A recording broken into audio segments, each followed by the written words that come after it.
All right, hitting go live now. Good evening, everyone, and thank you for joining us. I, as always, am Lio Convoy, and we are going to be talking today about the HasLab Star Saber. And I've got a couple of special guests. We're going to go ahead and introduce them. We'll start with Rodimus Primal. So, Rodimus, why don't you go ahead and tell what little bit of my audience that doesn't know who you are, and what you're about. I have my YouTube channel. I do a lot of Transformers retrospectives and discussions and news videos and toy reviews and what have you, all based on Transformers and the like. So, All right. yeah, that's pretty much who I am. And then we have Bobby Vala. Why don't you go ahead and give us your background and tell the chat who you are, Bobby? Sure. What's going on, guys? Thanks for having me on. I am Bobby Vala. I am a former Hasbro designer and current owner and, I guess, design operator of Valaverse, doing my line of 6-inch action figures called Action Force. So, yeah, that's about the gist of me in one sentence. And where can let's go ahead and go through this. Okay, so Rodimus, where can people find you? People can find me on, let's see, you can find me on YouTube, here, Rodimus Primal. I also have a second channel, Rodimus Primal Talks, on at Rodimus Primal on Twitter, Rodimus Primal Show on Instagram and on Facebook. And yeah, that's about it. And how about you, Mr. Vala? You can find me everywhere just by searching Valaverse. Valaverse.com, Valaverse on Facebook, Valaverse on Instagram, on YouTube. Yeah, those are all my channels that you can find me direct. Awesome. So let's go ahead and get into the discussion here. So let's go ahead and give a little bit of a background here on the character. Star Saber is the leader of the Autobots in the Japanese anime Transformers Victory. He had, of course, some appearances also in the Transformers manga, which you can find on Amazon, and Rodimus here did a good review of the first volume. I can't remember if he did the others. He's feel free to correct me if he did. I think I did the second. I still need to do the third. Yeah, I can't remember if it's out yet or not. It is. Okay. It is. It was like it was like it slipped under the radar. I all of a sudden was like, oh my gosh, it's like it's out. All right, so Star Saber, of course, he's the leader of the Autobots in that series, and he's what's called a Brain Master. So instead of a Headmaster, which forms the head, or a Target Master, which forms the weapon, the Brain Master actually forms the internal cranium compartment of the robot. So Star Saber is composed of his Brain Master, the outer robot whose name I cannot remember for the life of me. Saber, and then of course you know the Star Saber itself when he combines it to the massive robot with the big blade. He is very I don't think the word's iconic. I mean, he is, but super popular in Japan. Like Victory was like huge in Japan. Well, it's a fun series. Like it's a really enjoyable one. But what's the word? I don't want to use the word trope because that doesn't work either. The word's missing me. Basically, he is a really like good guy character. He's got like unflinching morals. That's just who he is. It even gets to some weird things when it comes to talking about him in manga form. But he's very well beloved, and the other figures that have come out of him, of course, are Robot Master version years ago. He has a masterpiece that came out of nowhere, much like the Lio Convoy, but not anywhere near as bad as that toy, and the original one. And I own the original one, and I own the masterpiece, and both of them are fantastic. I actually got the original at TFCon 2019, along with Victory Leo. And this new HasLab project is basically a chug version of Victory, Star Saber, and Victory Leo, rather. So you have him, you have Victory Leo, you have the combined form, all of that. Where to watch Victory, you can buy it online. I think you could probably stream it in a couple places, but I'm not completely sure. It does not have an official dub, though, so be aware of that. It's in subtitles if you buy the Shot Factory DVDs. Yeah. So, yeah. I mean, those original dubs, though, that was wild. Oh, good God. Billy! Oh. Okay. Oh. So, I like Star Saber. Oddly enough, in Victory, for that toy line, he wasn't my Grail figure. Deathsaurus was. Which I still hate that they call him that because I like Deathsaurus better. It sounds cooler, but that's just my personal preference. I got him at one of the It's last localization. It's like you having a preference to Gojira versus Godzilla. That still sounds so doggone cool, but that sword is fine. I got his body and his main breastmaster, which is another one of the types of Transformers here. You have a breastmaster, and yes, haha, everybody gets their laugh in. But it's basically a weapon / animal companion that's on your chest, and it attacks, and it's kind of like Soundwave without the cassette door. But I wound up getting him, and then I wound up completing him a little bit later, because that took me years to do, because I was not going to pay 300 and something for his tail shield. That just wasn't going to happen. So, I wound up getting Star Saber and Victory Leo. Really enjoyed them. Star Saber squirt's pretty yellowed, so I need to fix that at some point. But then they wound up announcing this, and again, the last Star Saber that was made was the Masterpiece. The Robot Masters one came out a little bit before them, but it was much smaller. The Masterpiece is good, but they've made no other Victory characters since then for Masterpiece. Masterpiece kind of jumped around doing a whole bunch of really random things recently. So what HasLab has done is, this is their next Transformer creation, and they're going with Star Saber. Now, in this, we're going to talk about the production concept of this. We're going to talk about the pros and cons, and we're going to talk about where, I guess primarily me and Rodimus fall on this. For Bobby, he's probably going to, I'd like him to just give an opinion concerning its production and how they went about it, his personal preference, because he's worked on Transformers in the past. He worked on the Beast Hunters line for Transformers Prime, and we can go into that. So, to my knowledge, the way HasLab is supposed to work, allegedly, is they will make very limited specific figures of things that they think are obscure or will not do well in retail for whatever reason. And up till right now, I don't believe they've really followed through on that. And what I mean by that personally is Star Wars fans are insane, and so are Transformer fans. We're just different types of insane. That sail barge could have gone retail, wouldn't have been a problem. Everybody who knows Star Wars knows what the sail barge is. Same thing with Unicron. If you're a casual Transformer fan, you know who Unicron is. For the Razor Crest, anybody who watches Star Wars or knows Star Wars knows what the Razor Crest is, and they would have bought it. They would have bought it at retail. They would have made money on it. It wouldn't have mattered. With Star Saber, though, I think there's a bit of a difference. Because a casual Transformer fan may not know who Star Saber is, especially some of the younger ones. And of course, younger is a relative term now. People in their 20s are within this, because anybody from Armada on thinks Star Saber is a weapon, not a person. So I think this is where HasLab could meet its niche. My issue is how they're going about doing it. So why don't you go ahead and give us your thoughts on it first and foremost, Rodimus? I mean, this is where, like, I kind of agree with you and kind of disagree, because, like, Unicron was huge. It was like for selling him for $600. I was just at RetroCon, and people were selling him for $1,800. Yep. You know, so, like, it's because it's such a limited run.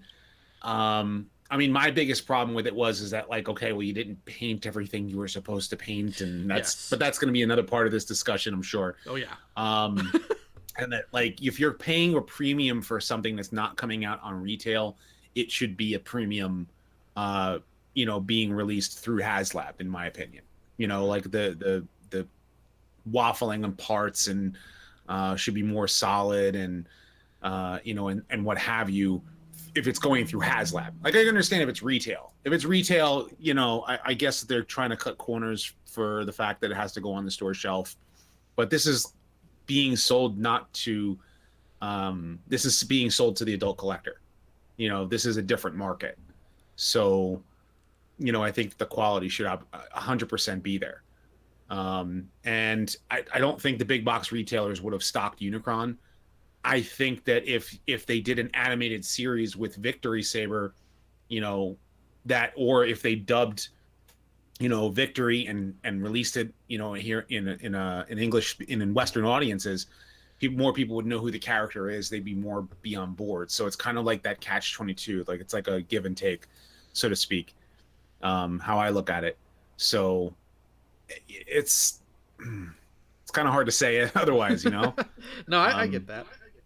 And, like, I want the figure. I really want the figure. Like, I cannot wait until this is, in production. And,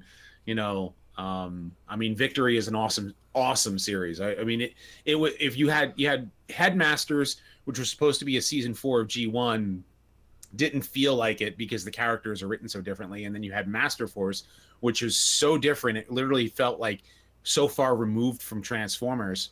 Not that it was a bad series, just it felt different.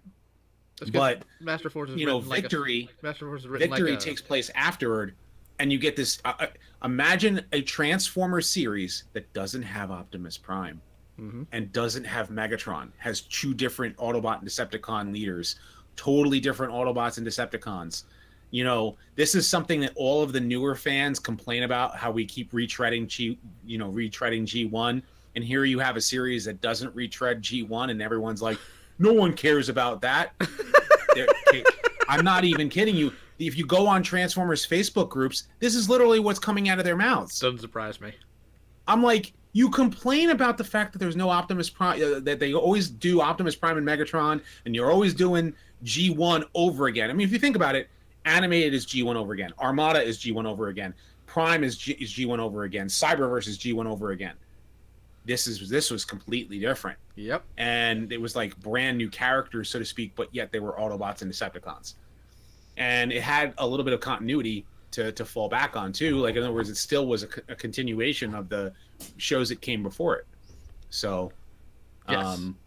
But yeah, like this, and it was awesome. It was. Some people are like, "Oh, it was boring" or whatever. I'm like, no, it was return to form, so to speak. It was the Decepticons are trying to get energy. The Autobots are trying to stop them. Like, and very anime tropes with a lot of the characters. You know, just the way that the characters act and behave. So, yeah. I think the big disconnect with Master Force, because it seems to be written a lot more like a super robot anime than it was Transformers. Yeah. So that's definitely a disconnect there. Also, real quick, I can hear myself on your end, so I don't know if you can correct that or not. I hope the audience doesn't hear it. Let me see if I can get my sure. my headphones. So while he's doing that, I'll go ahead and say I don't disagree in general with what he said. I think that there may have been a way to get Unicron to retail in general, or they could have scaled it back. But my biggest issue with HasLab, as it is, and this is where we're about to toss it to Bobby because he's kind of sitting there, is if we're doing something that's this exclusive, something that people are funding, which again I still think is kind of goofy considering it's a Fortune 500 company. I think that all the shortcuts they would make or do make for retail releases need to not be shortcuts anymore, because these are 2 leader class figures, which at retail cost about $50 to $60, that we are paying $180 for, $190 plus when you go into shipping and all that. And they're really not constructed any better or better engineered than what you get at retail. So, Bobby, why do you think it is that these specific exclusive figures that are crowdfunded aren't really any better in quality than what we get at the store? Well, I think there's a number of reasons, and you know, I will say, just kind of backing up for a second before I get into your question, me as an outsider, like seeing it from this point of view, it's like, yes, I worked on a small segment of Transformers in 2012 and 2013, but the majority of my time at Hasbro was spent on Legends, the Marvel brand. So when I see things like the Sentinel and Galactus, like I get it. It's more understandable to do it as a HasLab offering, because the Marvel line never really offered that scale or that price point. But when I see something like, Saber coming out, and I look at it, I'm like, okay, well, for me as an outsider seeing what Transformers put out year in and year out, they were always putting out this scale, this quality, so I feel like you could do a more obscure character in Transformers, and the fan base was there to do it as a retail offering, not as a HasLab offering. So when I saw this kind of come up, I was like, well, it's surprising that even with Unicron that they were doing HasLab, because I felt like the Transformers fans were already there. You didn't need HasLab to get more larger, obscure things done. So, but like I said, as an outsider, I could be totally wrong, but this is just me seeing it from that point of view. Whereas Marvel, it was just a different beast. But, going back to what your question is about, the quality, like why, if you're getting it in that leader class at retail, why are you getting the same thing at HasLab? I think because it's what they're used to. Hasbro very rarely likes to break frame from things. And yes, even though this is HasLab, I think, yeah, they'll go a little above and beyond, but with Transformers, it's not just Hasbro doing it. They're working with Takara Tomy, so there's that other aspect of it. Whereas on Legends, we were just working with the Hasbro factory overseas, and we kind of controlled it all. Whereas on the Transformers team, I remember doing masterpieces and that Predacons Rising line. It's like everything kind of had to go through the Hasbro end and then the Takara Tomy end. So there was like that extra level of like people being involved in it. So I don't know if it's something where Takara is coming back saying, no, this is what we're doing, or Hasbro saying, like, let's keep it in line with what we currently have or what we're used to doing. But hearing what you're saying, like, what are the price points of the leader class? Like $55. Yeah, $55, and then this is $180 on HasLab. It's like, okay, well, there's a big disconnect there, but is this coming with more than what the leader class comes with? And that I couldn't tell you, just because I'm not familiar in that sense. But from what I'm hearing, it seems like it's not. It isn't, isn't it? It isn't, it isn't it? And I don't want to like, yeah, and I don't want to like butt in on too much here, but like because I was letting you make your point, but only because if you're looking at leader class figures now, they come with one weapon. Okay. They don't. The commander classes seem to be the ones that coming with the which are the $80 price point, are the ones that coming with blast effects and coming with extra weapons and stuff like that. Like the leader classes, they've been like pulling back. Like Optimus Prime has his trailer, and that's what he's really a Voyager class figure with a trailer, and the trailer was scaled down, and his it doesn't have roller, and it only has like the part that attaches to it. So like there's a lot less parts in leader class figures as of late, within the last like 5 years, I would say. And to answer Ted Milch's question, no, it's all plastic. It's all plastic. What's going on when it comes to Star Saber is the added parts are he gets a stand, some blast effect parts, a shield, and 2 of the Micromasters, which I have some concerns because a flight stand for this type of figure is normal for literally just about anything else. You can get that in like your primary Solo Chogokin figures, which are better engineered, they have better materials to them, they're a lot more posable.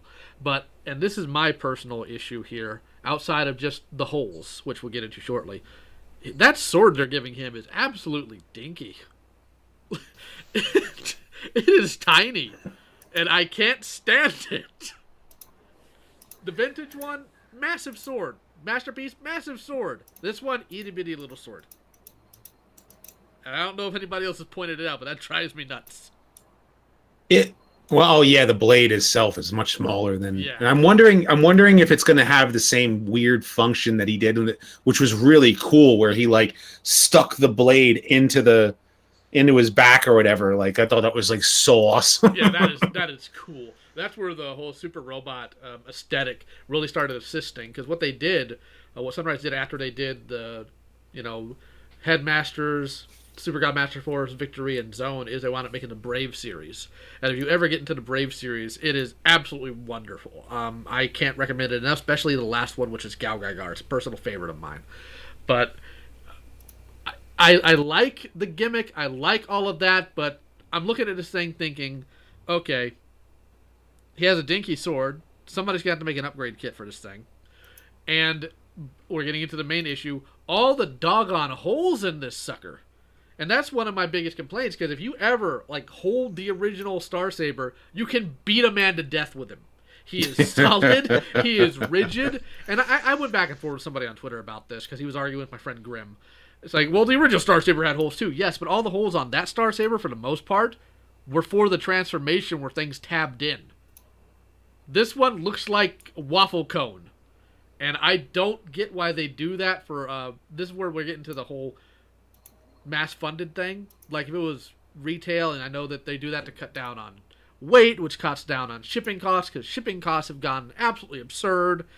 But for this, for things like that, that's what I'm worried about, and that's my issue. Because if you're going to make a premium item, it has to be premium in quality.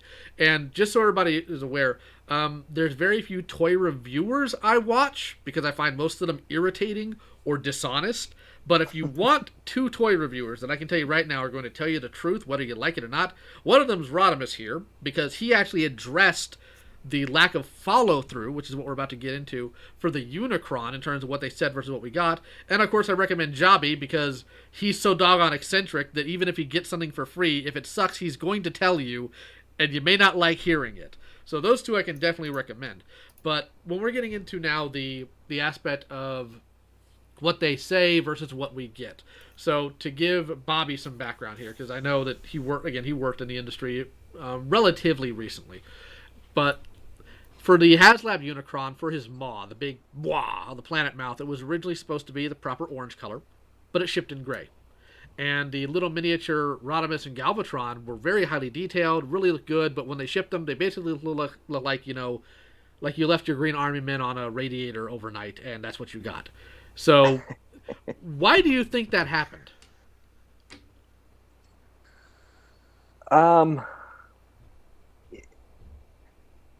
No, I think a number of reasons. I mean,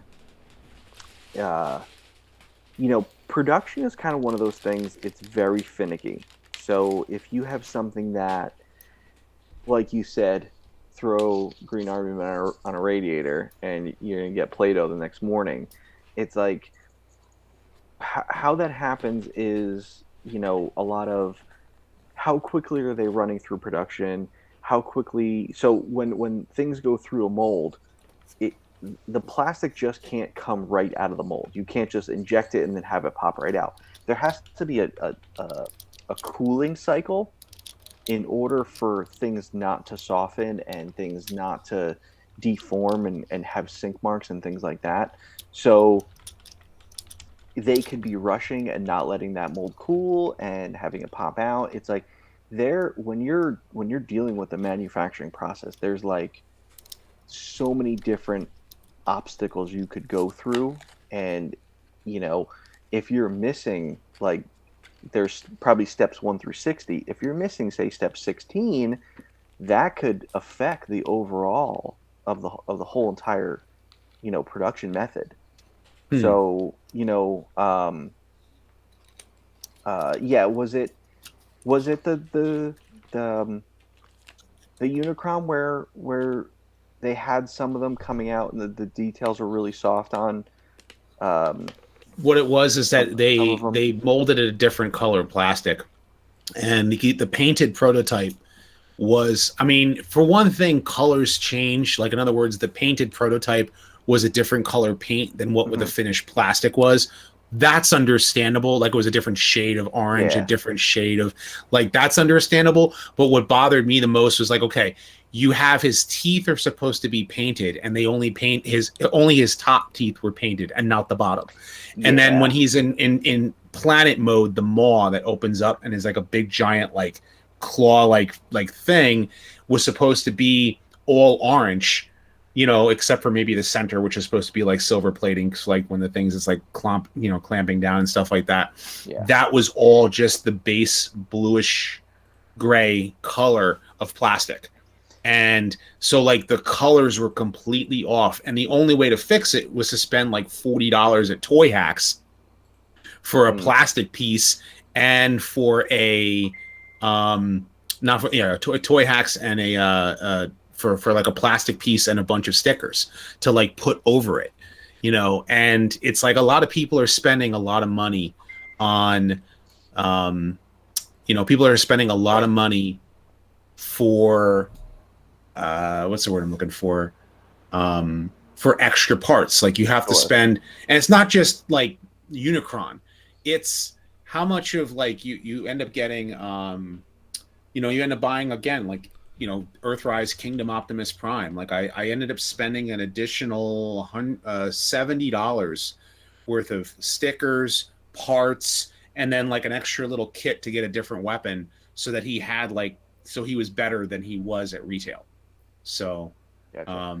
and Yeah. like, so it's like an extra amount of money. I would rather spend $80 at retail and have him come with roller and have a better weapon and not be tiny, and have all of it, like not have his back not be painted. Like how much money are you spending on the figure, and you feel like you're not getting the full quality out of it because it's it's supposed to reach a price point. Yeah, that's just classic cost reduction. I mean, yeah, I'm trying to think when I was there, very rarely did I work on an item that didn't have to get cost reduced during production. Now, it even happens now, like when I'm working on my figure line. It's like when I get initial quotes from the factory, it's based off of, say, digital renders. Now, digital renders are not a paint master, so it's hard for them to give 100% accurate quoting because you're looking at just a digital render. But then you say, okay, well, say here's your quote and it's X amount of dollars. Then you send them the paint master, and then they're looking it over and like, oh, okay, well, we couldn't calculate that based on the digital render, so it's going to be an extra 15 cents for this. And then all of a sudden your X number turns into your Y number.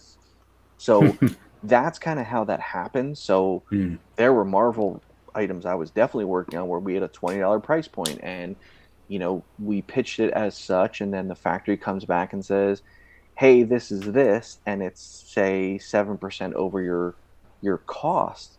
Then you have to start cost reducing. Now, when kind of one of the things that I always felt like was one of my strong points was cost reducing, but also like thinking ahead of cost reduction. So when I was planning out my deco and things like that, I could calculate deco very easily in my head and know what was considered a deco hit and what would be molded and this and that. So my cost reductions were always very limited. It wasn't kind of one of those things where the whole back of the figure isn't painted or this whole section wasn't painted. It was just little tiny areas. But if you're not on top of that, and you're not experienced in calculating deco hits and that sort of thing, like your product can get out of hand really quickly. And when the upper management's sitting in a meeting and you say you have this item and it's like, okay, well, it's overcost by 7%, you can either raise the price, eat the cost, or cost reduce. 90% of the time they're going to go with cost reducing. So like, for instance, I worked on an item, just to give you guys some kind of scale to it. We were doing 4-inch Marvel Legends movie 2-pack figures. So I did a pack. It was Star-Lord and Yondu for Guardians of the Galaxy 2. And it was the first time we were doing the movie figures in the 4-inch scale. And Star-Lord had his 2 blasters. Yondu had his arrow with a trail effect that connected to his belt. We costed it out from the very start, and then tooled the arrow and the trail effect for Yondu. We ended up having a meeting, and management was like, we want the margins better. Like, the margins were on point, but management was like, we want the margins better. So we had to cost reduce, and they ended up cutting Yondu's arrow and trail effect. And his belt has a hole in it for the arrow, so now the figure looks stupid. Like, you have this 2-pack of figures, Star-Lord has 2 guns, and Yondu has nothing. And you're like, it ruined the item. And, management looks at it like, oh, it's not, what's the big deal? It's just an arrow, and, it's just an accessory. Yeah, whereas because they don't care. That's a corporate. You want to hear something crazy, and then just in relation to this, my dad used to work for Xerox in New York City, and he used to fix copiers for a living. And this one copier was like a multi-million-dollar copier that like a bunch of major firms in the city had repair contracts and stuff. So the designer for it had specific types of material to use for the gears on the inside And as a cost-saving measure, they changed it to a cheaper form of plastic instead of using, I think it was like a PVC or something like that. I don't know the parts types that they were using. And so my dad was getting called to repair that style copier so often that they brought all of the repair technicians in, and the designer. And the designer was like, you guys are using this. How come you guys are using this? You're supposed to be using this. This is what I called for on the diagram. Otherwise, it's going to cause more problems. It's going to cause more, you're going to end up spending more money on repairs. In fact, you're going to spend 3 times as much on repair. Well, we got the repair contract, so we're making all the money on repairs. And the guy chewed him out, and he was like, you realize how terrible this is? So quite literally, they fired the designer. Oof. They fired the designer because he's like, you need to use these type of parts. So I mean, that's Xerox for you. So and you wonder why Xerox is not about to say, aren't they not around anymore? Yeah, right. They were so proprietary that that's where Apple got the proprietariness from, was because that's what Steve Jobs and Bill Gates learned from Xerox, is how to be a major super proprietary style company. And that's very much in that respect that, but in the same light, like cost saving, you're looking at cost saving. Like when you look at this Victory Saber and look at the cannons on his shoulders when Victory Saber is fully combined, and which is actually, Victory Leo's cannons as well, like they're waffled on the bottom. And it's very, very, very noticeable. It doesn't bother me as much on Saber, the smaller robot, where his arms are like that. I'm sure that there's going to be like somebody's going to come along with a part that's going to go on there, because most people are not going to keep him in Saber mode. They're going to keep him in Star Saber mode. So it's kind of like one of those, like, you can kind of give and take kind of thing. Yeah. But this, when I'm looking at the cannons on Victory Leo, I'm like, like this is, and a lot of people are complaining about his inner thighs. I've seen a lot of complaints about that, specifically, but I'm guessing that's his cost saving measure, but this is $180, but crowdfunded. So I think that's where people are getting annoyed, is that this is a HasLab produced thing, and where you had said like the margin for it was for retail, and they want a better margin out of the figure. But I'm guessing that like some of the higher ups in Hasbro don't see Victory Saber as marketable for retail. Is that what you? I'm asking you, Bobby, because you're in the probably. Like, I'm looking at it now, and it's like, the one positive is it's like, okay, well, it has 12,600 backers with a target of 11,000 with 8 days left. Mm-hmm. I'm correct. Like, I'm not 100% correct on this factor, but I think the Legends stuff, I don't think it funds that quickly. So the Transformer stuff definitely funds quicker, although I think Unicron needed some extra time, if I'm not mistaken. He did. But like, looking at it, like, okay, 12,600 on, this item, it's like, when you think about retail, I don't know this for sure, so I'm just assuming. So I'm just throwing out arbitrary numbers here. When you go to retail, something at this scale, like this Victory class, you're talking, how many? What are there? I think there's something like 1,600 targets in North America. Yep. So if they take 3 each, I think you're on par with what this is doing. But also there's also the international market, whereas HasLab, can you buy international now on HasLab?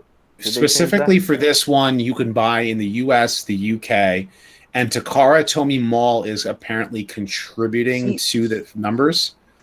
And I'm not sure about that.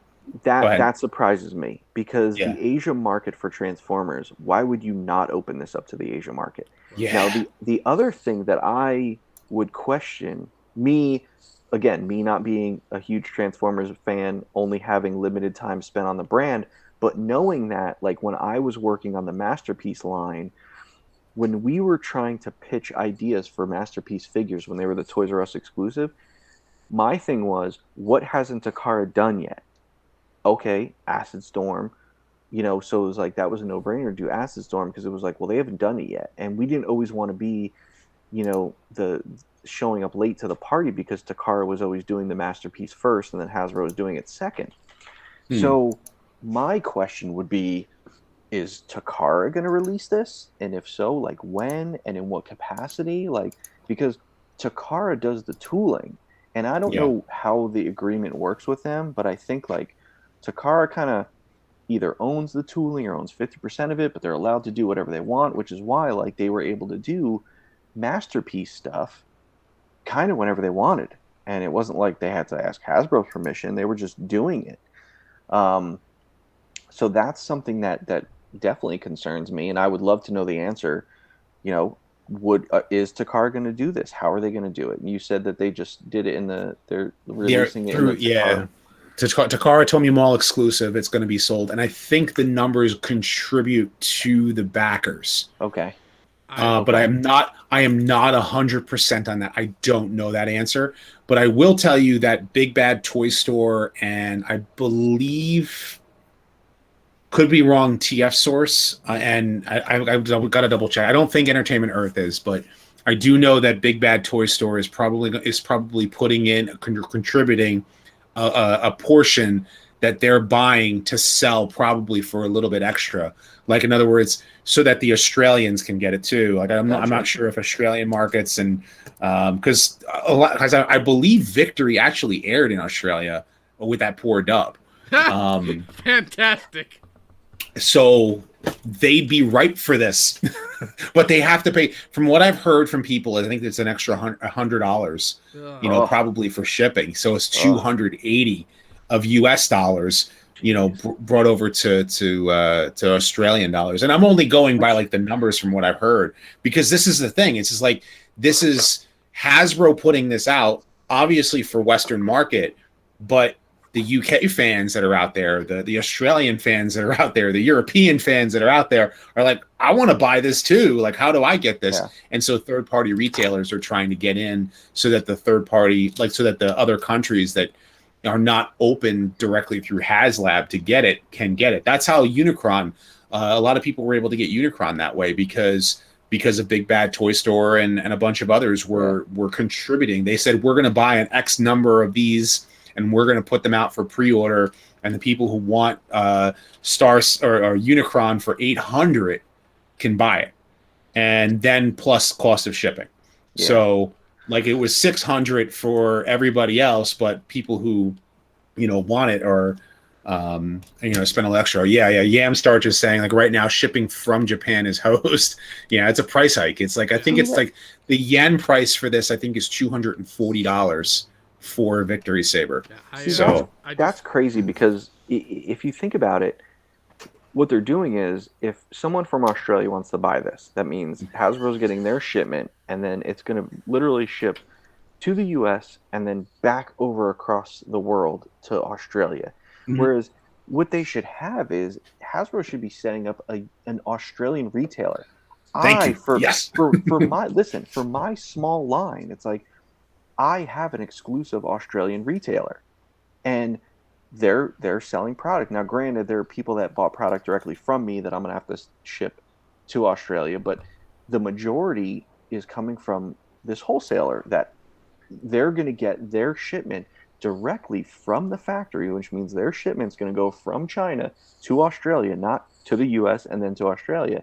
So it's like, it helps the Australian customers out so much, and it's like, what? Like, Hasbro's so big, like, how do they not have hubs all over the world like this? Because that costs money. You have customers everywhere, like everywhere. Yep. So I don't know how they're not working with like an Australian, wholesaler to make it easier for people in that area to get their product. It's even worse with, and I don't want to dive into real world stuff, but I mean, when you've got 100 ships waiting to dock, you know, at all the major ports, like they're all anchored out at sea. You know, and then there's not enough truckers to get all the material out, which is why I always complain about my local area, because I can never get anything in my area, so I have to order everything online. So I know that feeling. Yeah. all the Wave 4 Kingdom stuff. Like, I went to Walmart and found it. Like, you know what? I'm not going to waste my time and gas. I'm going to pre-order and just sit there. Screw it. Yeah. What's crazy is I have like Entertainment Earth order. I have a huge. I still have 3 figures waiting for pre-order from Entertainment Earth, and my wife found them at Walmart, and I'm like, I'm not canceling my pre-order because just I'll let it wait. It's the principle at this point. Exactly. Real quick, I have to make this joke. I fully expect Bobby, Laser Pants or somebody else to clip and ship what you said earlier, to where you just said, well, that's a no-brainer, do Acid Storm. I expect them to just clip it to say, well, that's a no-brainer, do Acid. I'm just waiting for that. So that's... Oh, God. Oh, God. That's really funny. You people are nuts. You people are nuts. Oh, man. Look at that. I just set myself up for that one. But, you know, I'm actually learning things here because I've never gotten into that deep into the intricacies of this aspect of it. So what Bobby just said about, you know, cutting back and whatnot and meeting margins, that explains, Rodimus, why during the thrilling 30s, Chromina was advertised with 2 guns the entire time until she came out. And then what did they have on the package? Does not come with additional gun. Yeah. It cost them less, I guess, to put that sticker on there than it was to make the second gun. Yeah. Even though they made their money. Oh, the joys of corporations. They don't think artistically, they think monetarily. This is very true. That is true. Very true. So, that is true. When it comes to this new HasLab, my problem with the new Unicron in terms of its production, I mean, granted, I know why people buy them and all that. I actually got one off a Big Bad Toy Store because I planned on reviewing it. And, of course, when I got that, I had my friend Grim. Grim's kind of like the pseudo Palpatine to me, to where I'm like, you know what, I'm thinking about doing this thing and it might piss people off. He's the one in the corner saying, do it. So he told me on top of that I should get the Studio Cell Unicron and compare them. And I plan to do that because I have the Cell Unicron here. And, God, he's impressive. Like, Jobby wasn't wrong. It's essentially black magic. But my issue is when they say, we will make X thing, and you will crowdfund our X thing. Yes, so you get X thing. But then, when you get it, it's not technically to the standard of what they ordered. So, if you take a look at the Facebook chat, which we're basing this all out of, you'll see, Bobby, what they promised for the little miniature figures versus what they got. Specifically Galvatron. If you look at how heavily detailed he was in the original... image, the original, I guess it's the digital mock-up, versus what we finally got. It's absolute, number one, it's completely different, and then secondly, it's god-awful. Those were throwaways. Those were even, like, those weren't even, like, meant to have. Like, why even have them? Throwaways or not, I expect a company that has us do this to, you know, go by what we're promised, not by what they throw in at the end of it. So there's where my issues. It's just so goofy. A lot of people are complaining. I've seen people complaining about the MicroMasters that if it makes tier 3. But my opinion is that the shield, the blast effects, and the cannon should be like standard. They should. You know, in my opinion. I agree. Like because they're iconic. Yeah, because right. And the reason why they're not is because they want 20,000 backers. That's really what it is that they want 20,000 people to sign up for this figure. And it's another 8,000 to go in 8 days. Can it be done? Yes. You know, I think personally, you know, that if people really like are kind of like on the fence about getting the figure, buy 2 and then flip it because Dude, because you know people are going to be on the fence about this, and because it's already backed at this point, but there are going to be people who are going to be like, oh, I'm not going to buy this. And then what they're going to do is that they're going to complain that they couldn't get it. And then with the people who bought 2 or 3 or 4, because I think the limit is 5, you know, people who bought a bunch of them are going to sell like 2 or 3 of them. And they're going to sell them for like $300. And they're going to make it. People are going to spend $300 when this thing ships, because, people are going to flip it. That's literally what's going to end up happening. So if I say, get it while you can still get it for 180, if you kind of want the figure, but or whatever about it. So that's my opinion. But like, I mean, I have my issues with the certain parts of it, like you said, the sword and the waffleness, but still, it's like the chug victory saber.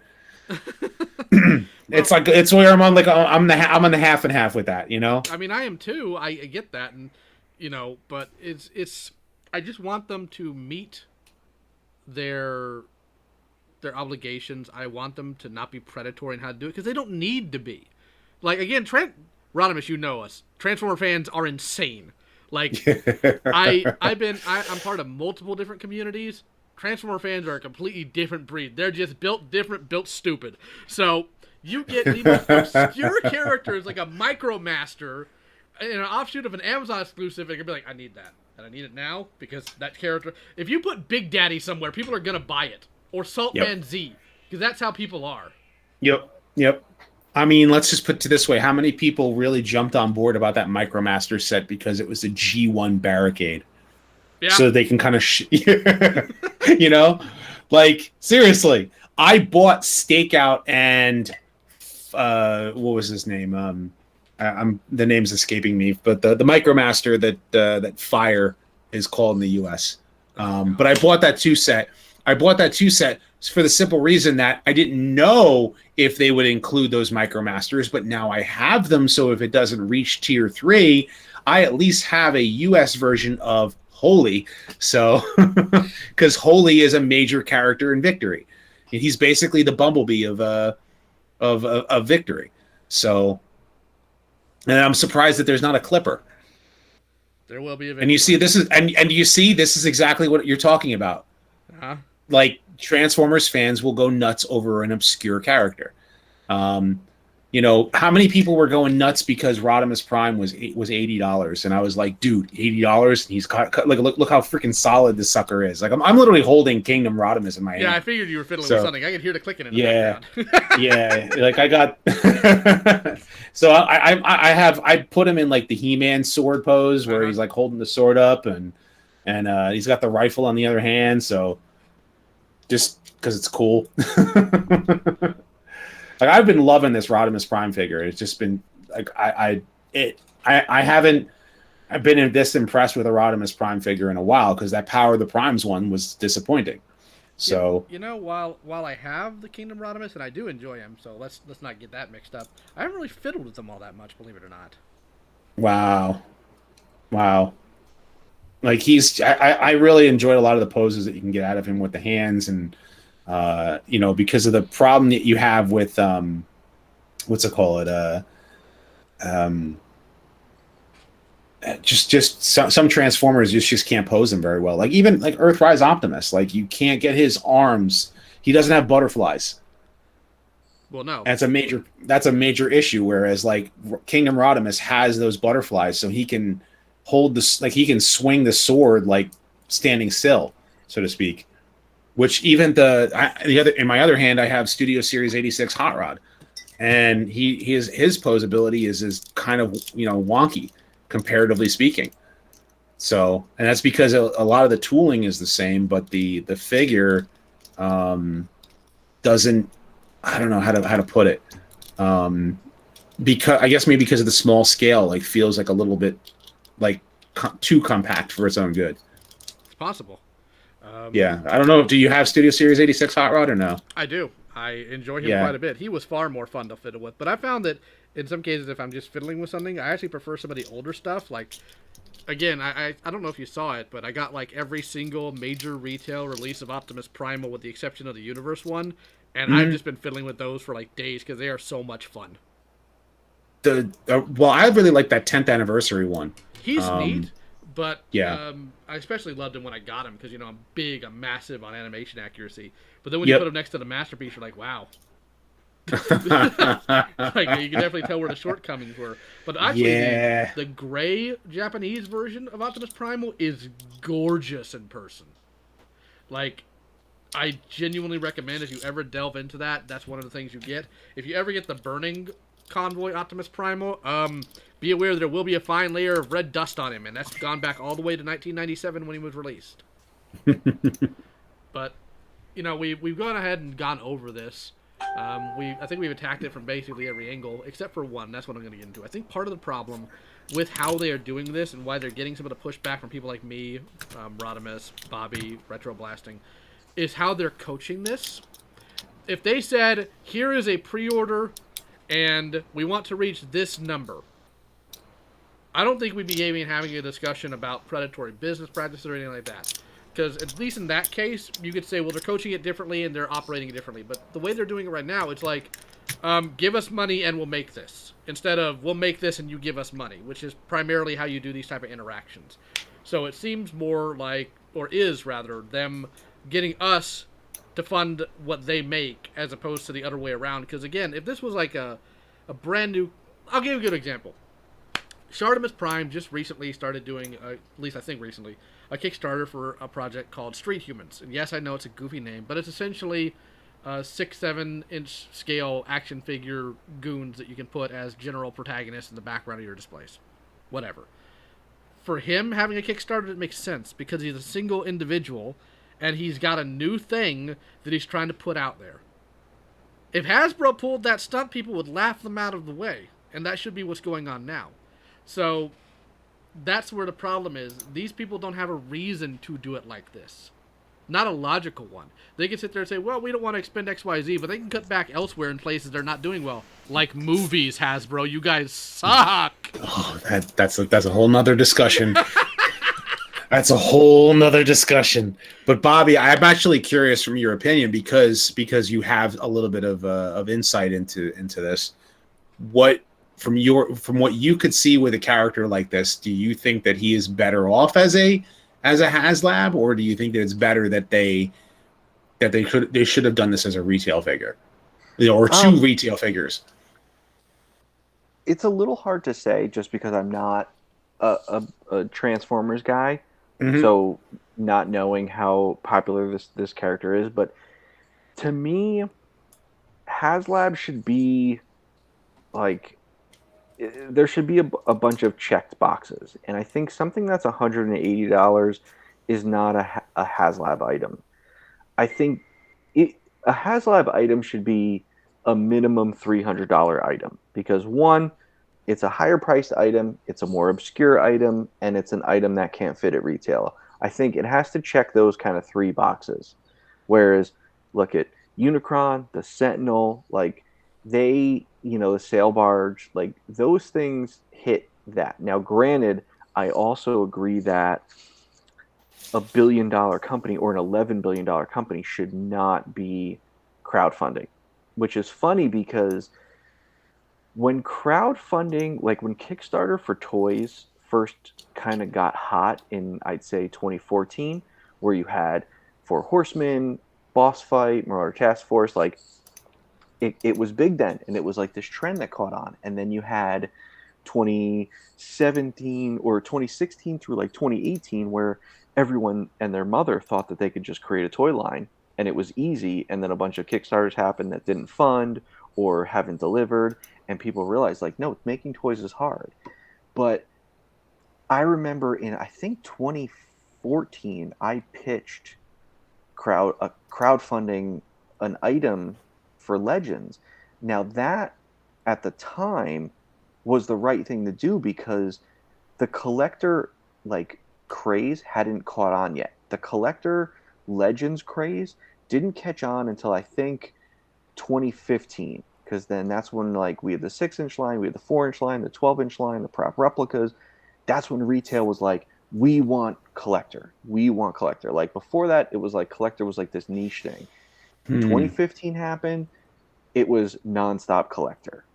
So, when I pitched it to management, it was the right time for it. Now they're, years too late and you don't need to do it. It's like collector stuff sells, man. Like very rarely does a collector item not sell, and that stuff is so hot for every genre that you can just do it. Now, you know, like crowdfunding should be for, like you said, like Shartimus, you don't have capital. When I did it, I don't have capital. However, I've already put Series 2 into production because I made enough off of Series 1 to be able to do that. I don't ever want to use the Kickstarter model ever again, because once you fund once, you should make the right business moves to be able to make your company successful so that you don't have to do it anymore. Granted, I love the guys that do the Four Horsemen. I did some work for them back in the day. They're friends of mine. They continue to do, they do pre-orders kind of like, but not Kickstarter. Marauder Task Force, they do Kickstarters constantly. I don't get it. You're giving them 12% of your profit when your company has already been established and you have a fan base. So I don't understand why, the crowdfunding option is needed for companies that have already been proven successful. So that's kind of like my take on it. There's that small part of me that understands why Hasbro is doing it, because Hasbro doesn't like to take risks. They're a very conservative company, but after like, I know when the sail barge started, they were nervous. And the funny thing is they were so nervous that halfway through they offered company-wide discounts on the sail barge, and I think the sail barge cost me like $200, and it was a no-brainer. I was like, hell yeah, I'll take that for $200, because even if I sold it for $3, I'd still make $100. And wow. What they didn't understand was they were getting nervous. It's like, oh my god, it's halfway through and it hasn't funded yet. And I'm like, they don't understand that crowdfunding has a peak at the beginning and a peak at the end. And they were scared. So that's why they were like trying to get employees to buy, product and try to bump the numbers, where really you just gave people an opportunity to make money. So at the end, it funded and well over its goal because they didn't understand the model, because no one did their research. Whereas if they took 5 minutes and sat with me, I could have explained it to them. So I'm trying to remember where I was going with that. They were nervous with that one. Well, okay, that funded. Cookie Monster didn't, but we all know Cookie Monster wasn't gonna. Cookie Monster. Unicron funded, but it needed a lot of extra time. And then Bobby Skullface thinks there was some skullduggery going on with that, and I'm not really sure I disagree with him on that. I wouldn't be surprised. And then the Sentinel comes out and destroys the number. So it's kind of like they did the Sentinel, and then it's like Galactus comes out, and it's like, the Razor Crest was in there, destroyed that number. It's like, okay, well, I'm pretty sure you can take that information and make a judgment call and say, HasLab's not needed, because, it's caught on. Like, you don't have to worry about, unless you're doing a Cookie Monster. But, so they missed the trend. They missed the reason for crowdfunding, and now it's a cash grab. It's a publicity stunt. It's unnecessary. I would rather see, instead of doing HasLab, just leverage Hasbro Pulse more. And they were doing it with Legends. I don't know how they're doing it with Transformers, but like Legends started offering troop builders and different items as Hasbro Pulse exclusives. It's like, you don't have to worry about shelf space or anything like that if you're selling directly on your own website. So why would you not leverage that even more? So I would like to see the move away from the HasLab platform and do more just Pulse exclusive product. And that would make a lot more sense. And yeah. that's the thing, though, because they've done that with other stuff. I'm sorry, I don't mean to interrupt, but I'm trying to pull it up right now. Of course, now it's taking forever, because they have another figure that's a Japanese exclusive character that they're doing as an exclusive for Hasbro Pulse that they didn't do a Kickstarter for. Black Zorak. Black Zorak. But the thing about Black Zorak is that they already had the Scorponok mold. They do, but it's a heavy retool. So it is a heavy retool, but retool versus brand new mold. I mean, I get that, but at the same time, like they've proven they can still do it. People would have easily bought into that. I agree. Yeah, it's irritating. But it's I agree with you. It's I'm looking at their not justifying, but looking at their reasoning and going, okay, I see why you went with that route for that particular character. Trying to get them to get victory into more Transformers fans like eyes who this character is. People don't know. I mean, they didn't even use the Victory theme song, which is super catchy. Oh, it's awesome. Somebody actually did a full English, translated version of it. Oh, that would have been awesome. It is. And that goes down to also their marketing. So they're trying to push it more. So they get, Chris Sabat to come on and talk about it? A guy who's never had anything to do with Victory? Actually, there were two reasons why they brought Chris Sabat. And I can say exactly what number one is right now, is that they were at 8,000 something, and they wanted to push for 9,000 so that he can say it's over 9,000. That was one. And two was because he saw it, thought it looked cool at a convention that he was at. And so he said, "Oh yeah, I'll jump on board. I'll help you guys try to back it." Probably, maybe they might be using him for something else. And by doing that, yeah. Like I said earlier, I was, I messaged you. I'm like, maybe they'll announce a Victory dub. I mean, granted, I hate Funimation. And the reason why I hate Funimation is different than other people. I mean, yeah, I think they're dirty, but none of the actors have any goddamn range, and it drives me freaking nuts. I can sit there and I can watch an 80s cartoon and in retrospect recognize over here, hey, that's Frank Welker, right? Doing all these different characters. How many characters did he do in G1? Oh God, too many. Too many. Yeah, like just season 1 alone was Skywarp, Rumble, Frenzy, Soundwave, Megatron, Trailbreaker, Mirage.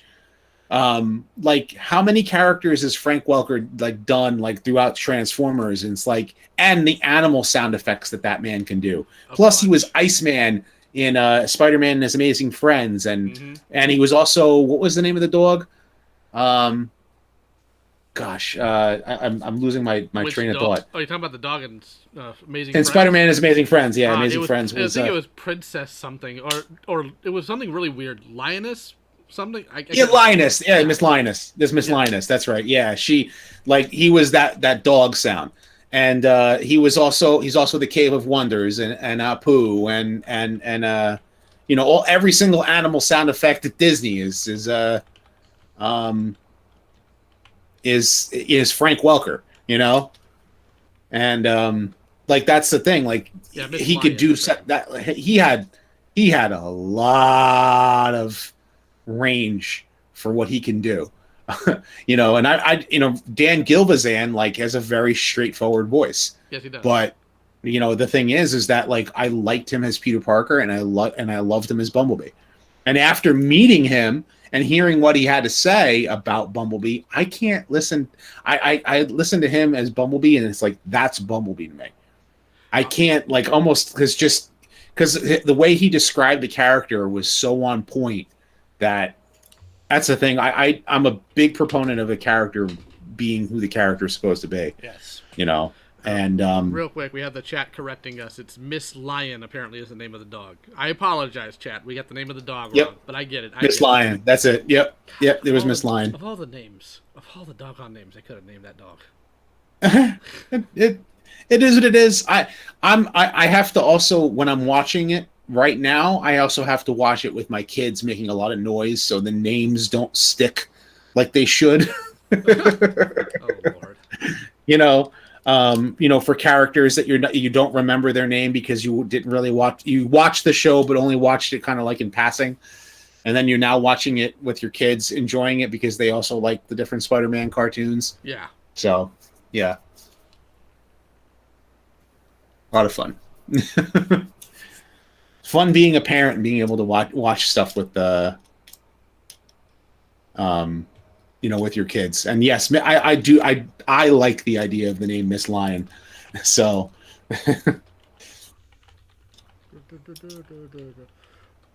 all right, so yeah, again with Funimation, just if I could sit there and be like, okay, yeah, that's Goku, that's Piccolo. Thank you for doing yet another gravelly voice for this character that I haven't heard a billion other times. Whereas, like, with Jim Cummings or something, I can be like, okay, yeah, that's Jim Cummings, but he's got range and he's doing a completely different voice. Not the same voice with a different octave pitch. So, yeah. If they get somebody to dub it, I really hope it's like Sentai Filmworks or something and not Funimation, because, God, I can't stand Funimation. They're such dog garbage. But let's go ahead now. Now that we're done with that, let's go ahead and start addressing some of the questions in the chat, because they've been very patiently waiting. So let's see if I can find a few of them. And if I don't answer your question, feel free to re-ask it, and I'll go ahead and look at it here. Who's this Bobby Vala guy? I have no idea. I was wondering the same thing. I had somebody show my channel, like, I'm not a fan of Lio Convoy. I'm like, I'm not either. It's okay.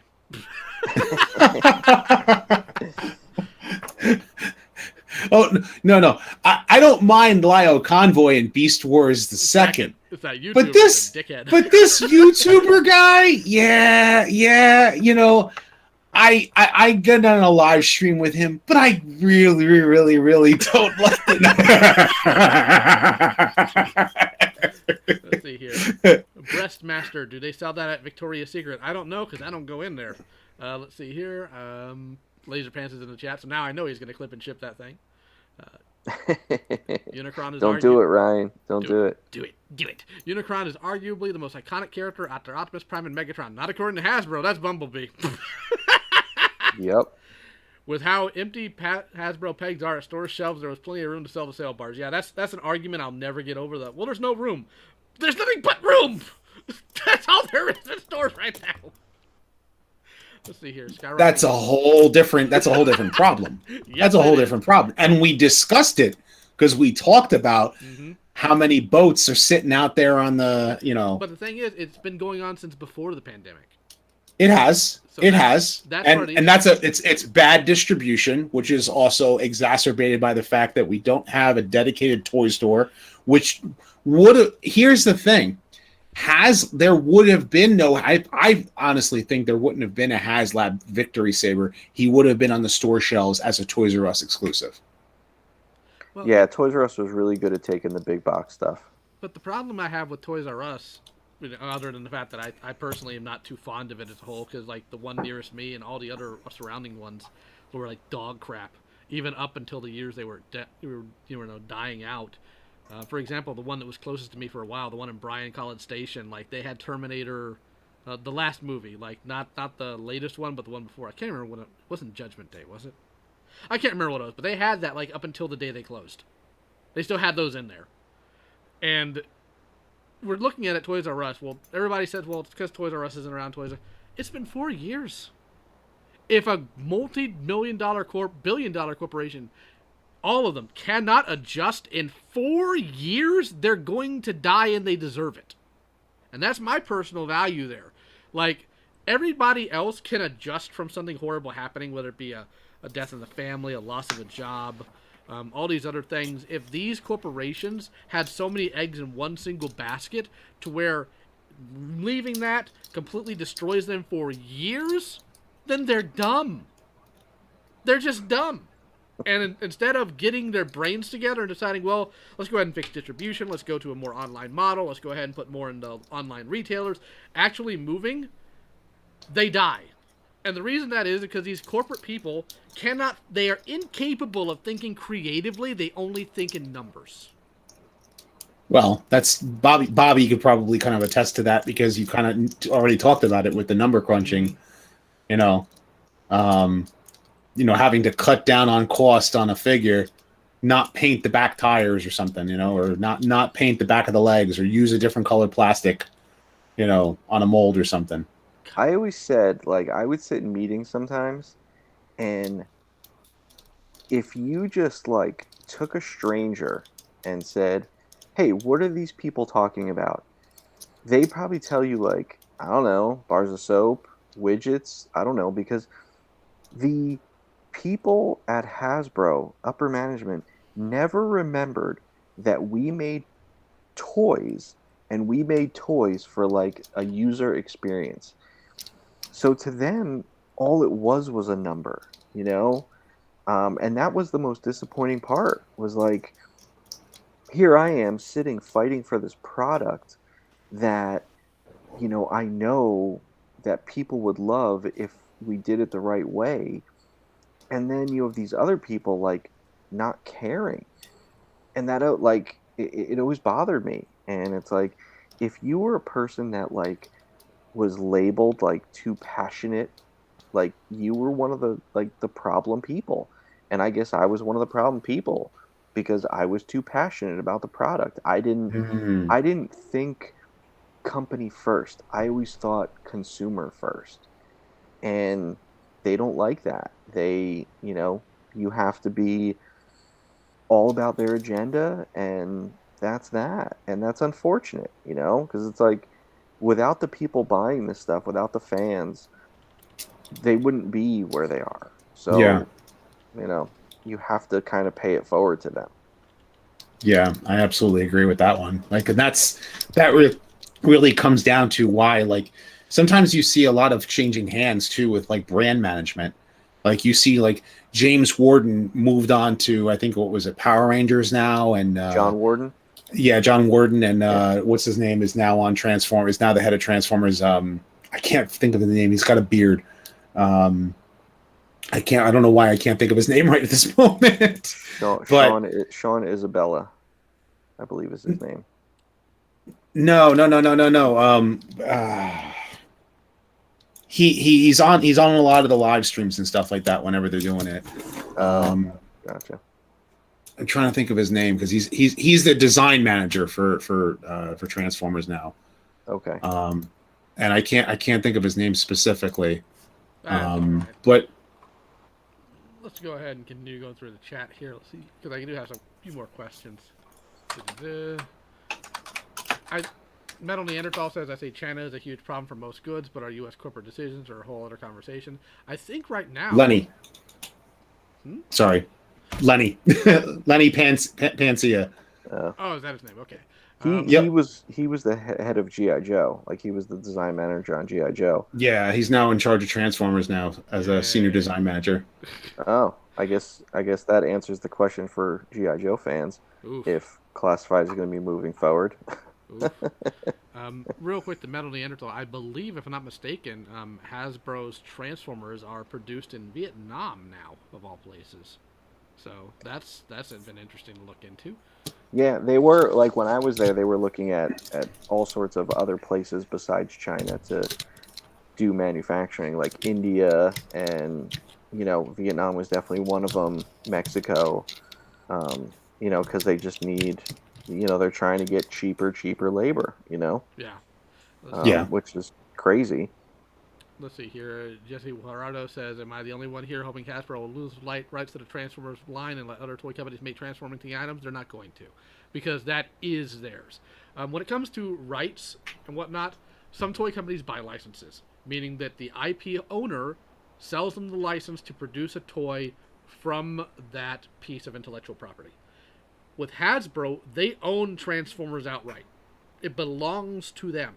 So they can license other people to make things, but they made it very clear that with very few exceptions, because there are some, very few exceptions, transforming toys are theirs and theirs alone. I think the only other place they let do that would be the Flame Toys area.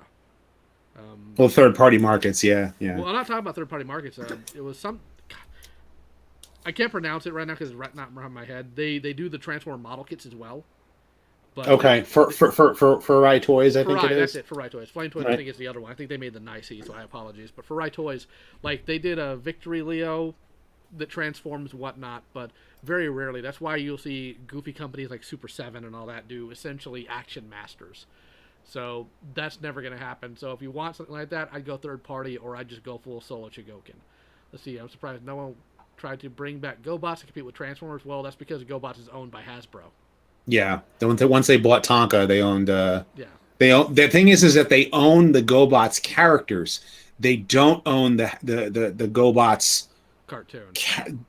Well, no, not just the cartoon, but they also don't own the robots, the original toys. Correct. Because I Machine think Robo. that was Machine Robo is Bandai, right? That's Bandai. So The show was made by Hanna-Barbera.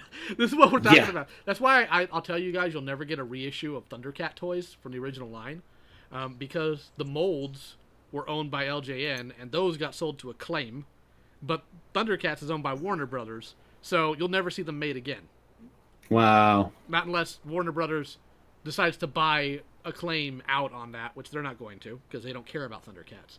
I'm surprised. Well, they don't. Does anyone think... I know they don't. That's why I'm laughing. God. Does anyone think HasLab will ever do a G.I. Joe item? If they do a G.I. Joe item and it's like the giant snake fortress thing, I would buy that. On principle of giant snake robot cool thing. How about that giant thing in the intro? The giant snake, the big bomber ship. I only have so much Dude. room. I only have so much Or room. that, or the USS Flag, if they ever did the USS Flag again. Yeah, I still need to restore my original one. Let's see here. They had some at RetroCon. It was kind of cool looking. I'm sure they did. I'd like to go there hopefully next year, but I can't make any promises right now. Let's see here. Hasbro is determined to bury G.I. Joe brand into the dirt. Yeah, for the most part.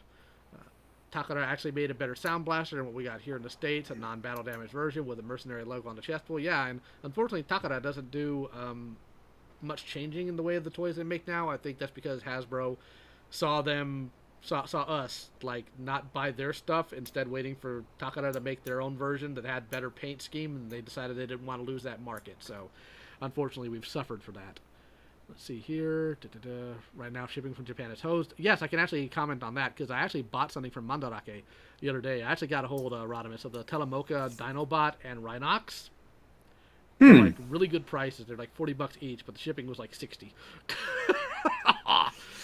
Ouch.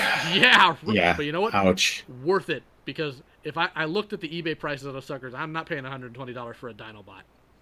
I'm sorry, but no. Ethan Michael Crane says, Bobby, you'd have to care about the consumer to think about things like that, though. Talking about something you said previously. Do you think my grandkids will live to see the upcoming waves of Thundercats Ultimates, or should I write my will for the next 4 generations in mind? Write your will. Because here's the thing, and I talked a bit about Toy Store about this, because they don't know what's going on either. Like, for Wave 3, right? We skipped Wave 2 completely. For Wave 3, Big Bad Toy Store has in Slithe, and they have in Captain Cracker, but they don't have in the Jaga. So all the people who ordered those 2 individually are getting them and have them now, but anybody who ordered, like me, ordered the entire wave, like, we're still sitting around waiting. And of course, Chitara has been moved off into the Phantom Zone, because apparently Brian Flynn, in his infinite knowledge and wisdom, didn't have the brains to look at anything. Somehow Turtle Waves can come out one after the other, but Thundercats can't seem to handle it for some reason. And I know why that is, because it's a low priority, because they only got Thundercats because they were losing He-Man, and they were hoping to fill in that gap. So, whatever. Now, I will say the Slithe, with the exception of its colors, looks pretty good. I think the articulation's a pain in the butt, because Brian, for some reason, I think he just wants to make statues, but he's too stupid to know statues don't move, so he makes toys instead. So, and yes, I'm going to be mean, and if people have a problem with that, you can go find another channel. So, let's see here. Listen, if they think you're mean about Super 7, wait till they hear me talk about Super 7. Oh, boy.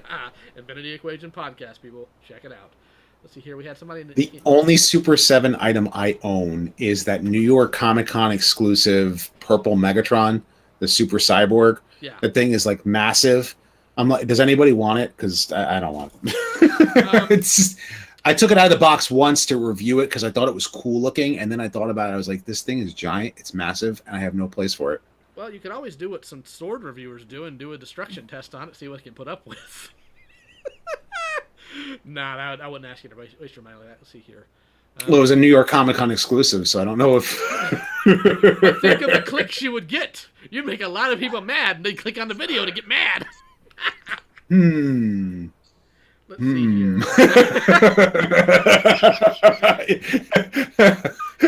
You know I don't make that kind of content usually. You're tempted. Action Figure Expert says, hello, Lyle Convoy. How are you doing tonight? Who were these 2 guests you have on? I've never heard of... I don't know. They just sort of showed up, man. No, wow, people People actually don't know who I am. Okay, Yeah. cool. Rodimus Primal is a friend of mine who works primarily in the Transformer field of things, covering lore information as well as toy reviews. And Valaverse here, Bobby Vala, is the current and only IP owner for Action Force. He is a previous toy designer for Hasbro, and he worked on the Transformer brand as well as a few others while there. So that's why I wanted to get his input on this tonight. Hold on. It looks like Laserpants did respond to the clip and ship. He says, "I won't do it, Bobby, but you owe me one extra condor on the house, so you better listen to him." Well worth it. Sunset Watchers, I heard rumors of Bumblebee and Barricade were brothers. I have not looked into that, to be honest with you. Let's see here. Is it possible for a new toy store to rise up to replace Toys R Us? Is it possible? Yes. Is it likely? No. Toys R Us right now, I think they're supposed to come back as a section of Macy's. Yeah, but nobody's going to care about that. The entire point of Toys R Us is being able to walk into a massive toy store that has everything you want and being able to find it. Macy's can't even do that with their normal stuff. This is what the corporations do. They're like, well, maybe if we spend the least amount of money to do the worst job ever, we'll get money. It's going to die. Because they haven't learned yet. And until they do, let them continue to be dead. Let's see. Around here, we have a toy store chain called Sir Troy's Toy Kingdom. 2 locations so far. Not Toys R Us size, but about the size of 2 KBs. Yeah, that's interesting. I know Toys R Us still exists in Canada. Yeah, they do. Let's see here. And they're apparently like there are more Toys R Us's than Targets, apparently, I think, in Canada. Okay, you want a real quick, easy, well, not easy. I say that very tongue-in-cheek. Solution? Let GameStop just become GeekStop. Let them open up larger stores and just have everything there, because they're already half a toy store at this point anyways. They had the Think Geek stores for a while. Yeah. And like all of a sudden they open it, and I was like, oh, this is actually kind of cool. You can kind of walk through. And then I let my kids like rampage their store. Because they had on display the lightsabers. My daughter is sitting there swinging a lightsaber around. And then it was a lot of fun. I remember my brother texted me a while ago. He's like, we were in the toy store, and my daughter grabbed like a toy sword off the shelf and immediately swung around and chopped my wife in the neck. And I know you weren't there. I know you had nothing to do with it, but I still blame you for it. Tank Ninja, the Garuda Gremlin, says, "What do you think about SH Figuarts and Figma?" I'm actually really fond of both of them. I have Figuarts of Zeo Ranger, because I like Power Rangers. I have Figuarts of Sailor Moon, and for Figma I have a few things from the Fate series, and they're really good, solid toys. Have a lot of accessories. I think, and this is something I plan on getting together with somebody about in the near future, if a little bit more of that is adapted into the modern American collector toy market, we'd be doing a lot better than we are right now. But we're not, because some people don't innovate. And I'm primarily talking about, of course, massive corporations. Let's see here. Thoughts on SH Figuart Monster Hunter figures. I've never had one. I've never seen one, so I can't give you thoughts on that, unfortunately. It's funny, Super 7 does heavy metal figures. I did get my Ultimates King Diamond. It looks okay. I know nothing about that. My cousin Pete was about to purchase the HasLab Sentinel, but he was stunned to discover it had bended knees. Ugh. What he prefers to be content with the Marvel Legends Sentinel. No, Scuba Pete earlier said that it's getting so bad he's just buying his milk from Big Bad Toy Store too. Leandro Botkarev, I hope I pronounced that right. Karev. Hey Lio, do you think that 3D printing can help with some of the problems you talked about? Yes and no. 3D printing, its flaw is its durability. And the fact that every single thing has that god-awful texture to it that, to me, just throws me off completely. I think if you do what Turtle Master Customs does, and if you haven't followed him on Instagram, you need to, because that dude's amazing. What he does is he seems to sculpt things in ZBrush, and then he prints it out in 3D, and then he, does the sanding and the filing and all that, and then he makes traditional molds out of them, which he then makes traditional toys with. I should tell Larkin to do that, because he had a 3D print for, and it's really cool, is at the G2 Megatron, for that was a Generation Selects. Mm-hmm. He did a shoulder cannon, a full-blown shoulder cannon that, and the handheld gun too. Let's see here. Yamstart says, "Please don't tell me you're a Saber guy." I mean, I like the character, but she's not my favorite character in Fate because it changes from series to series. I mean, unless you're talking about actual swords, in which case, yes, I do enjoy a good English saber, but that's another matter altogether. What does Yamstarch mean by like Saber? Who like Okay, the in from the Fate series, it's all a battle for the Holy Grail because the Holy Grail will grant you a wish, and you can summon heroes from the past. And of course, heroes is a very very loose term. And sometimes Okay. you can summon fictional ones too, which I think sooner or later somebody's going to summon Godzilla, and things are going to go really ugly. Saber is a class within that, but more often than not, for some reason, they get King Arthur as the Saber, and for some reason, it's a girl, and people are heavy, hardcore simps over her, and I don't get it. what? I know what I just said What? sounds insane, but that's how it is. Japan's weird, okay? What? Oh, God. And yes, Ethan Michael Crane, he is a Dinosaurs guy.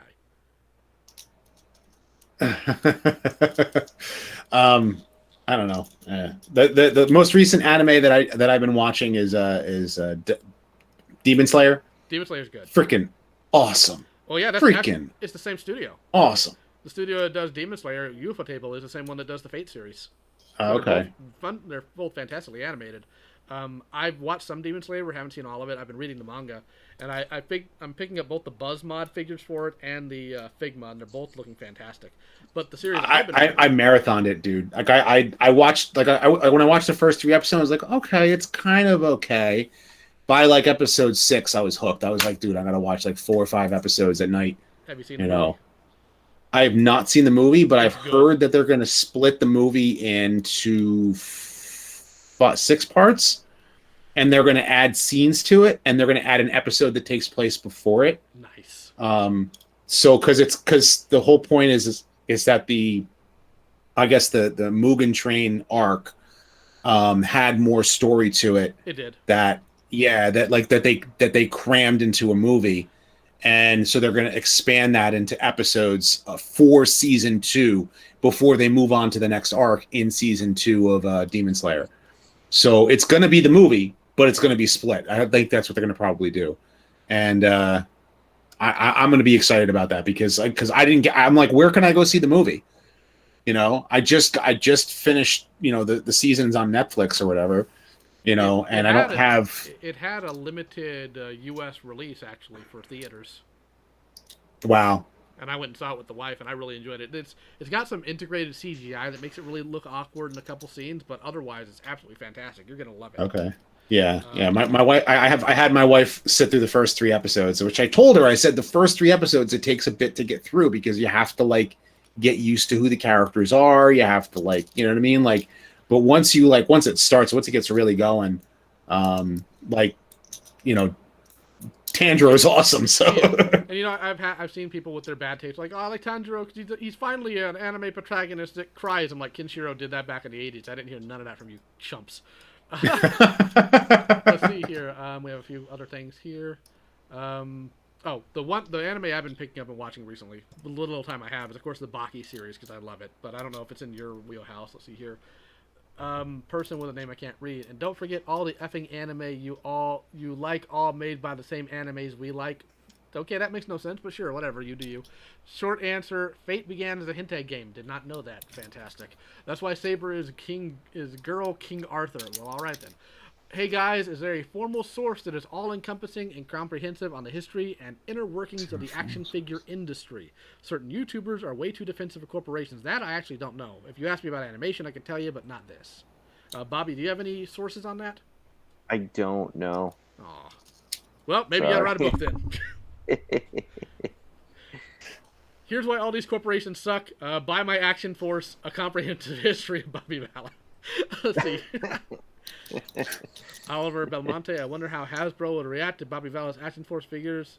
Will possibly be in toy store shelves along with G.I. Joe classifieds. Hasbro shouldn't be nervous. They own almost every 80s toys.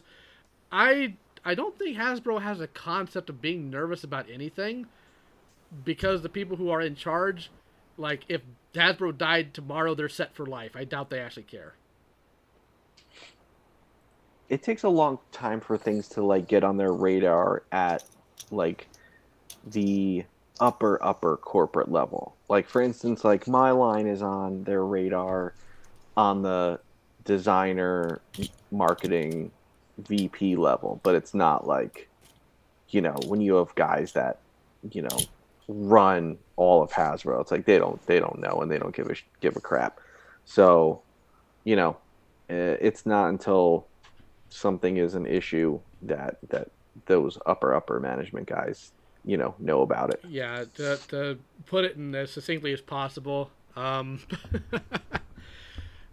upper management, if they were on the Titanic, they wouldn't start doing anything until their feet got wet.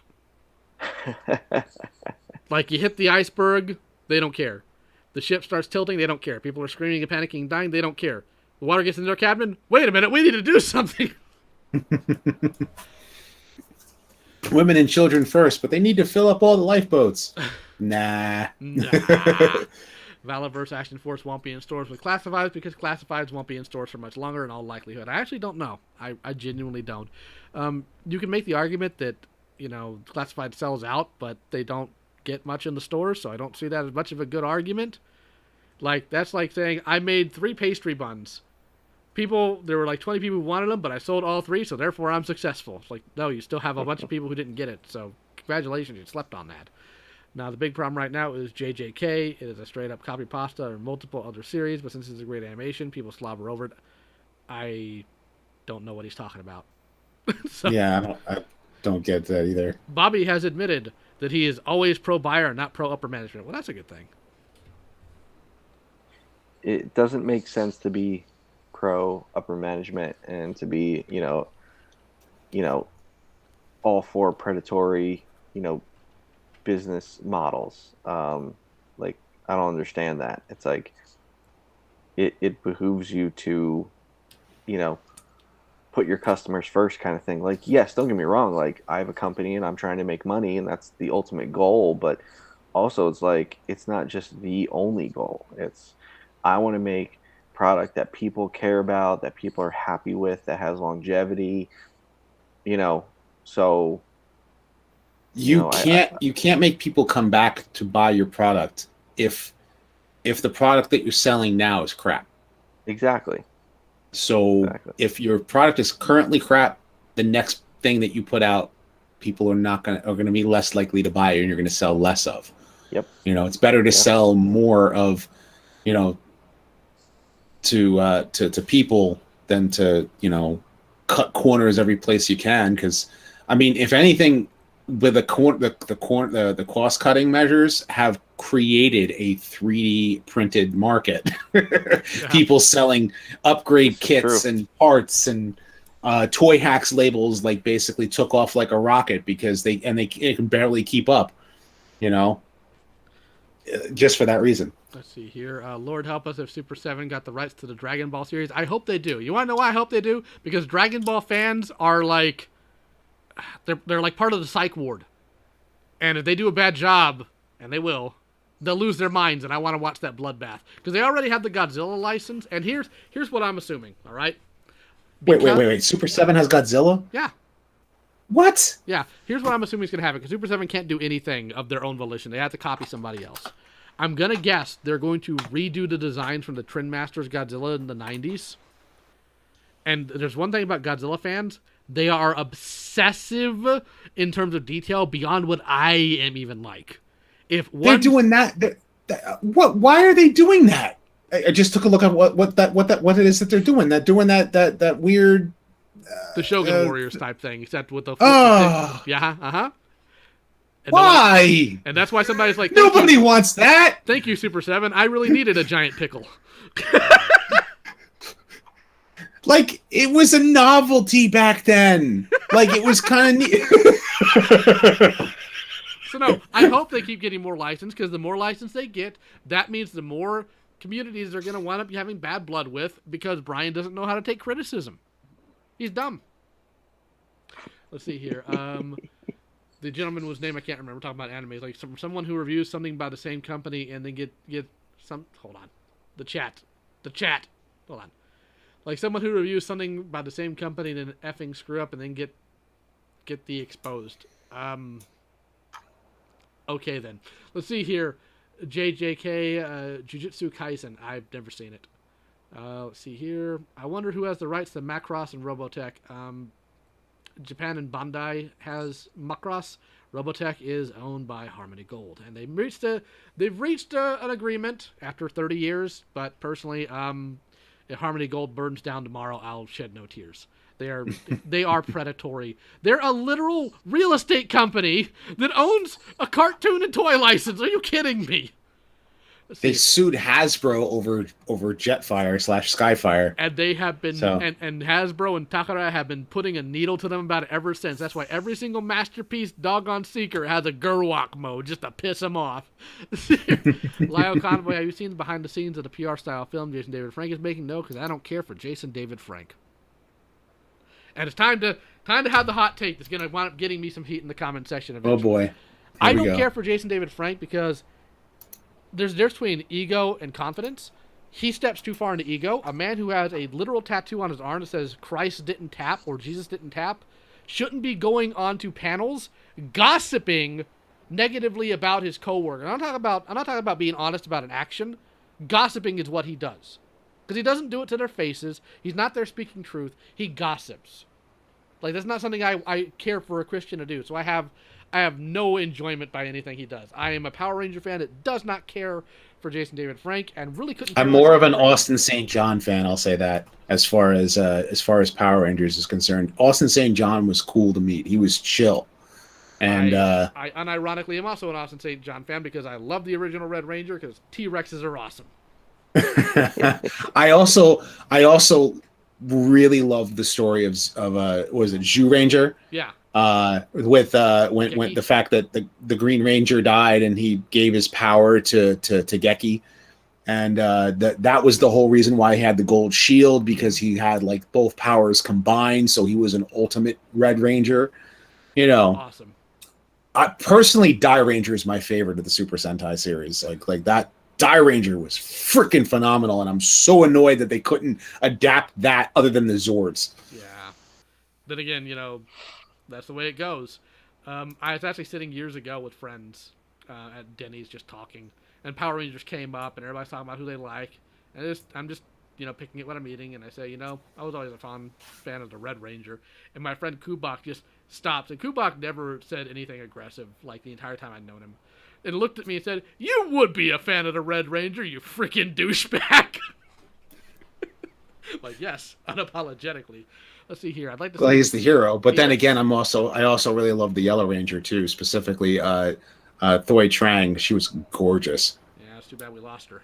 Mm-hmm. Probably because she didn't wear a seatbelt and some idiot decided to hit her. It's a shame. Let's see here. I'd like to see Mezco do Thundercats. They did.